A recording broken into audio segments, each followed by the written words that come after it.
seorang suami membantu sang istri agar membahagiakan dan memuliakan di depan keluarganya, tapi semampu dia.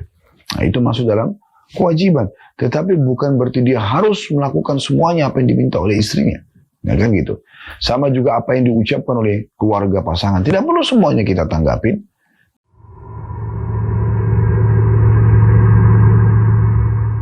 Sekarang kita harus membangun komunikasi yang sehat dengan istri ataupun dengan suami.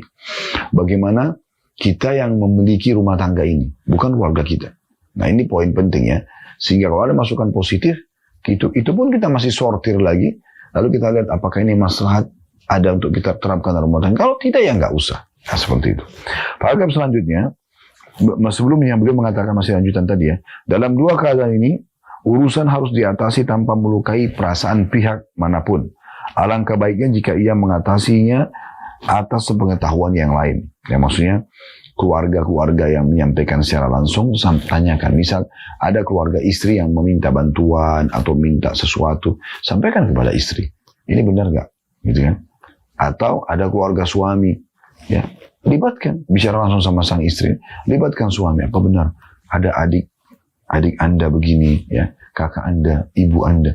Bahasakan. Jadi biarkan nanti yang menghadapi keluarga masing-masing pasangan adalah si pasangan tadi. Misalnya istri menghadapi keluarganya, suami menghadapi keluarganya. Nah, itu penting. Paragraf selanjutnya, suami yang ideal itu tidak membawa keluar rahasia rumah tangganya dan tidak memberikan kepada keluarganya secara khusus tentang problem yang terjadi antara dia dengan istrinya, sehingga itu tidak merubah sikap mereka terhadapnya. Nah, ini juga termasuk kewajiban suami. Artinya, jangan sampai problem rumah tangga semua dituangkan ke keluarganya. Mana kedewasaan dia sebagai laki-laki? Problem apapun pecahkan. Yang sedang ada masalah sama kita, si istri, bicara sama dia. Kenapa harus libatkan keluarganya? Tidak perlu. Kecuali memang sang istri tidak mau dengar. Maka Allah mengatakan, فَبَعَثُ حَكَمًا مِنْ أَهْلِهِ وَحَكَمًا مِنْ أَهْلِهَا إِنْ يُرِيدَ إِصْلَاحًا يُوَفِّقِ اللَّهُ بَيْنَهُمَا.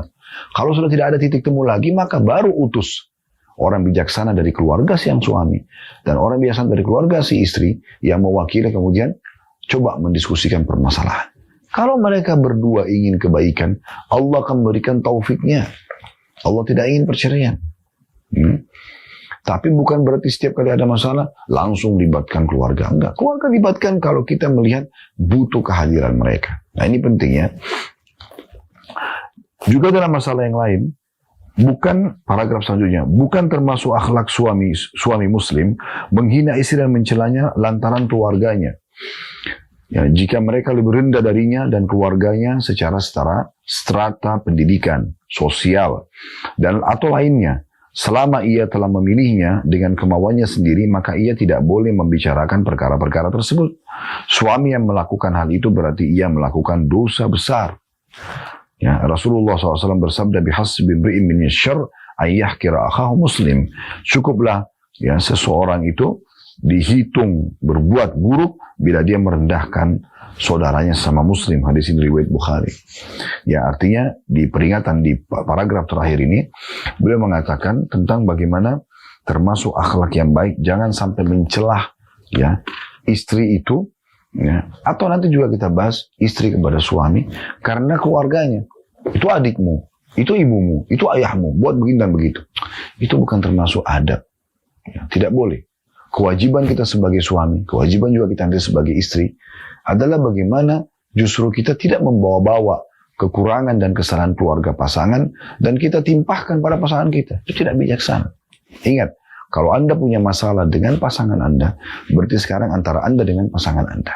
Ya, satu orang ini punya masalah, selesaikan dengan dia. Kenapa libatkan orang ketiga? Kecuali dalam keadaan darurat, itu pun harus orang yang bijaksana, orang yang benar, tepat. Anda kalau konsultasi dengan janda yang gagal rumah tangga atau yang duda gagal rumah tangga, ini nggak mungkin gitu. Atau konsultasi dengan gadis ataupun masih bujang yang belum punya pengalaman rumah tangga, ini nggak mungkin. Yang berumah tangga pun harus orang yang bijaksana, yang faham, yang dilibatkan. Tapi selama masih bisa diselesaikan bersama pasangan, kenapa kita harus libatkan orang lain? Ya? Dan ingat, kalau Anda membawa-bawa keluarga pasangan, Anda mengatakan, memang ibumu itu. Sekarang dia punya dua masalah dengan punya masalah dengan dua orang. Istri sama ibunya. Atau suami dengan ibunya. Kalau dia bilang, memang orang tuamu itu. Tambah lagi ayahnya. Punya masalah sama 3 orang. Memang keluargamu itu. Kalau keluarganya 300 orang. Anda punya masalah dengan 300 orang. Memang sukumu itu. Mungkin ribuan orang. Memang misalnya orang Barat nikah sama orang Indonesia. Memang orang Indonesia itu. Satu negara. Ini ajaib ini. Kenapa Anda lebarkan permasalahan sementara masalah dengan satu orang? Subhanallah, saya temukan banyak sekali permasalahan rumah tangga yang sampai kepada kami dan kami coba berikan masukan. Karena masalah sepele. Egoisme, merasa terhina, merasa kekurangan, tidak bersyukur. Padahal sebenarnya masalah-masalah sepele bisa dipecahkan, bisa dibicarakan baik-baik. Kenapa sih nggak pelukan, lalu ngobrol? Kenapa nggak saling tatap? Kenapa nggak saling pegang tangan? Kenapa nggak tunggu momen-momen kemesraan, keromantisan, lalu kemudian setelah itu sampaikan hajat dengan baik? Gak ada sesuatu yang diliputi, dibungkus, dikemas dengan kelemah lembutan kecuali akan menghiasinya. Dan kalau diangkat dari sesuatu untuk kelemah lembutan, kesantunan, akan merusaknya. Kata Nabi SAW, "Ma nazala dinu fi syai'in illa zana."